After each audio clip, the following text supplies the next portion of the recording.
There was a competition with Northern California that Seattle lost. However you want to gloss it over, the NBA is not coming back. It's staying put in Sacramento. And as much as I want to continue to criticize David Stern, we can debate all the meanings behind his words and his highfalutin language.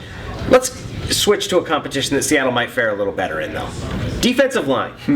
Compare that, Seattle and San Francisco. We had Mike Sando on the show, and one of the things that came across, this is a much closer competition in terms of roster evaluation than you might expect. Well, I think so much of this offseason has been born around what, Danny? Who's got the best roster in the league? And I think most people out there put San Francisco 1, at least according to Daniel Jeremiah, and Seattle number 2, or go back and forth between the two as the two best rosters in all of the NFL. And Mike Sando, as you said, joined us. And as we went through it and we parsed position group by position group, I think it's probably fair to say that the most tantalizing conversation is that front four. Now, San Fran's at 3-4, you include Alden Smith in it. As we sit here today, with all the acquisitions, the draft picks, the trades, the moves made, whose D-line would you rather have? It's a great question because you can really argue both ways. In terms of top-end talent, San Francisco really probably has the edge there with Justin Smith, Alden Smith, Ray McDonald, who's solid. They went out and got Glenn Dorsey this offseason. They do have more proven players up front, but in terms of depth,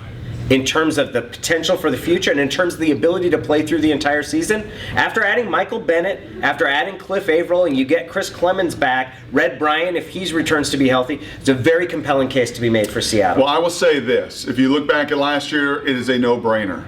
It's a no-doubter. As much as that front seven struggled at times in the run game to end the year, and Red Bryant not having the year that he had before, last year went to San Francisco. Even with the beat down late in the season, as a D-line group, that front seven got them to the Super Bowl. You project ahead to this year with the additions you made, the draft picks you've made, with hopefully getting Clem back. Yeah, I think I'd take the depth of Seattle's D-line room and the age over the San Francisco group down there in the Bay Area.